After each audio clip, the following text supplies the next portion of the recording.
এতটাও সহজ ছিল না কুম্ভ মেলা পৌঁছানো।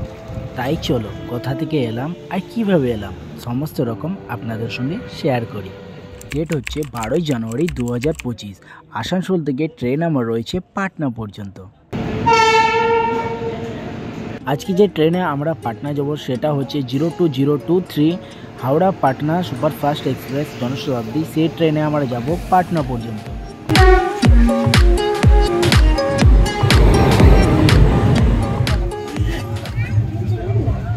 পাটনা পর্যন্ত ঠিক ছিলাম, তারপর ছিল আসল খেলা, মানে প্রয়াগরাজ পৌঁছানো, যার কি টিকিট আমার কাছে নেই। কি করি তাহলে?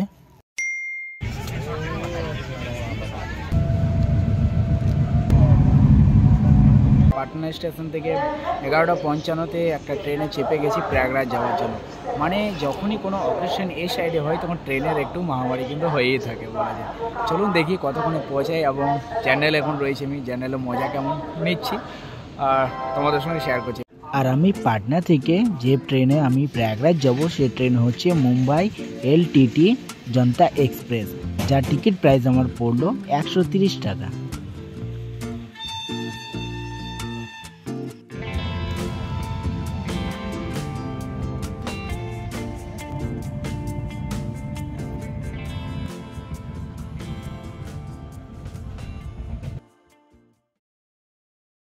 ঘড়িতে বেজে এখন 6:30, আর সকাল সকাল এখানে প্রচণ্ড ঠান্ডা, কিন্তু চারিদিকে কুয়াশা কুয়াশা, মেঘলা মেঘলা। আজকে এখানে ওয়েদার থাকবে আশা করি, যেটা গুগল রিপোর্টে দেখলাম। তো চলো, আর একটা স্টপেজের পরে আমরা নামবো।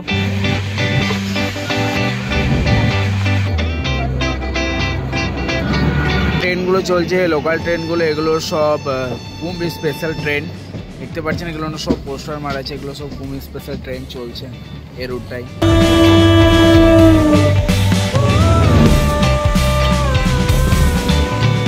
জানি না ভিডিওতে দেখাচ্ছি কিনা, বাট ওই যে দূরে দেখতে পাচ্ছেন এগুলো সব সোলার প্যানেল। দেখুন সোলার প্যানেল, দেখুন পুরো এই জায়গাটা জুড়ে সোলার প্যানেল লাগা আছে।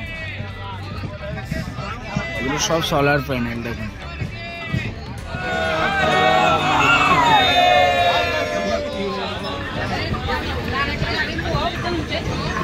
ঘড়িতে সময় বলছে 7:30, আর এখনও দেখতে পাচ্ছেন চারিদিকে কুয়াশা। আর এখন আমরা ঢুকে গেছি প্রয়াগরাজ চৌকি। হ্যাঁ, প্রয়াগরাজ জাংশনে নামছি না, প্রয়াগরাজ চৌকিতে নামছি, কারণ ওই স্টেশনে অনেক ট্রেন কিন্তু ঢুকছে না এই দিনগুলোতে। স্পেশালি আজ হচ্ছে 13 তারিখ, 13 তারিখে আমি ঢুকছি প্রয়াগরাজ।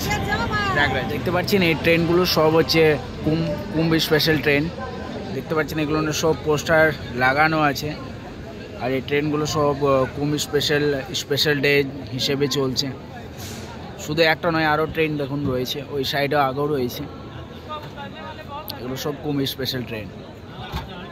ট্রেনগুলোকে ভালো করে কালার করা হয়েছে, তাছাড়া পোস্টারিং করা হয়েছে ভালো।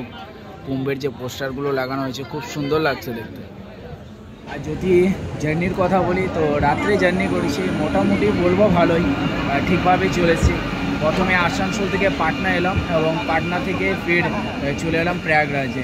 রাত্রে ট্রেন পেয়ে গেছি, ভাবনি রাত্রে ট্রেন পাবো, কিন্তু কিছু স্পেশাল ট্রেন যেগুলো চলছিল প্রয়াগরাজে, মানে পাটনা থেকে প্রয়াগরাজ পর্যন্ত, সেই ট্রেনগুলো কিন্তু পেয়ে গেছি। চলুন এবার নামি, নিচে নেমে কথা হচ্ছে।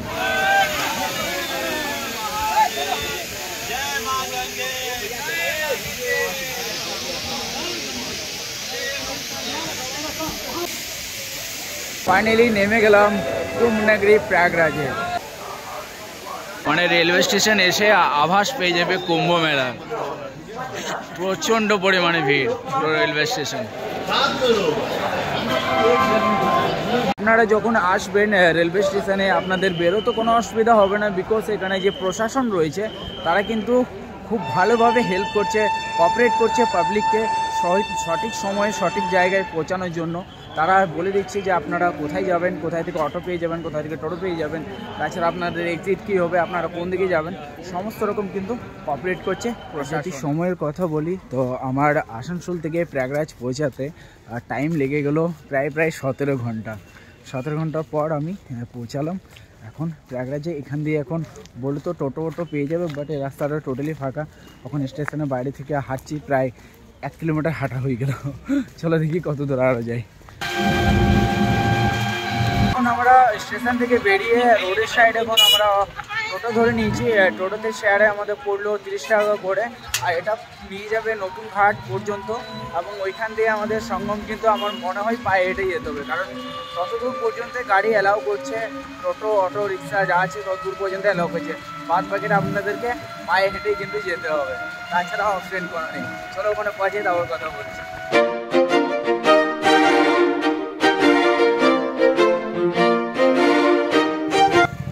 টোটোতে 30 টাকা নিল, আমাদেরকে 10 মিনিট পর নামিয়ে দিল একটা জায়গায়, এবং এখান থেকে বলছে ঘাট অনেকটা সামনে, পায়ে হেঁটে যাওয়া যাবে। তো চলো যাই একবার দেখি কতটাই দূরে। আসতে কিন্তু মাত্র 5 থেকে 7 মিনিটই লাগলো টোটোতে, আর বেশিরভাগ জায়গায় কিন্তু ওখানে ব্লকেজ করে দিয়েছে, মানে গাড়ি ঢুকতে দিচ্ছে না। বাট এখন সকাল সকাল ছিল, তাই কিছু কিছু রাস্তা জানা ছিল, মানে লোকাল রাস্তা, সেগুলো দিয়ে আমরা এখন সামনে চলে এলাম। এর আগে কিন্তু যাওয়া নিষেধ, এর আগে কিন্তু কোনো বড় গাড়ি যাচ্ছে। সত্যি খুব তাড়াতাড়ি পৌঁছে গেলাম, 2 মিনিট পায়ে হেঁটে পৌঁছে গেলাম সঙ্গমের কাছে। চলুন আপনাদেরকে ভিউটা দেখে জাস্ট সেরা লাগছে।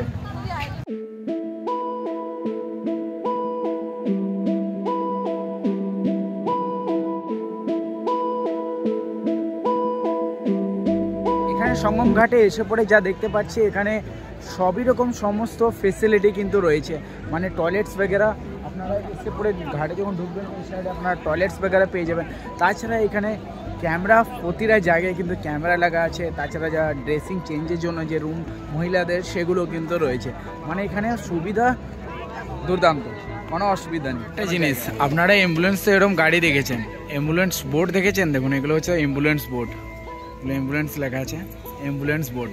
বাই চান্স কোনো দুর্ঘটনা যদি হয়, সে দুর্ঘটনার ক্ষেত্রে অ্যাম্বুলেন্স বোর্ডগুলো কাজে আসে। বোটের জন্য ঝামেলা, বোটের কোনো ফিক্সড রেট নেই, যেমন পাচ্ছে নেওয়া যাচ্ছে, আর রেট বলতে চাইছে না, সাইড থেকে ধরে আনছে, একটা করে টিম নিয়ে 400 টাকা করে পার হেড এরকম কিছু নিচ্ছে, 300-400 যার কাছে যেমন পাচ্ছে নিয়ে নিচ্ছে। কি অবস্থা কারেন্ট বোটের সিচুয়েশন, বোটের কোনো ফিক্সড প্রাইস নেই, 400, 500, 300 করে বোটের প্রাইস নেওয়া হচ্ছে, আর সিরিয়াসলি বোঝা যাচ্ছে না যে কাকে কন্ট্যাক্ট করবে। চলো তাহলে আরেকটা ডেডিকেটেড ভিডিও নিয়ে আমি আসছি আমার চ্যানেলে, এই মহাকুম্ভের। আজকে আমি আপনাদেরকে জাস্ট দেখালাম, আমি আজকে এলাম, আজকে আমি একটু রেস্ট করব। কালকে হচ্ছে 14 তারিখ, 14 তারিখে আমি মকর সংক্রান্তির দিন আমি এখানে স্নান করব, এবং তাছাড়া মহাকুম্ভের কিছু ইনফরমেশন আপনাদের সঙ্গে শেয়ার করব, তাছাড়া বর্তমানে এখন ভিউ কমেন্ট সেগুলো তো দেখাবই। চলো দেখা হবে আরেকটা ব্লগে, আজকের জন্য বা সেটুকু, বাই বাই, হর হর মহাদেব। আর আরেকটা জিনিস শেয়ার করতে ভুলে গেছিলাম, যেখানে আমি কি স্টে করছি, মানে যেখানে থাকছি সেটা হচ্ছে ডোরমেট্রি, আর একদম মানে কাছাকাছির মধ্যে রোডের সাইডে রয়েছে। কি দিচ্ছে এখানে, 500 টাকা নিচ্ছে। কি দিচ্ছে, ভেতরে কাজ চলছে, দেখুন এখানে বোর্ড আছে, এগুলো পুরো লাইট লেগে যাবে, লাইটগুলো লাগাচ্ছে, পরিষ্কার পরিচ্ছন্ন, নিচে কার্পেট আছে, এখানে পুরো একটা গদ্দা দিয়ে দিয়েছে, গদ্দার উপরেও পাড়বার আছে, তাছাড়া ঢাকা নিবারও এই একটা রয়েছে, মানে বলা যায় ওভারঅল 500 টাকায় ঠিকঠাক, একদম রাত ঠিক কেটে যাবে।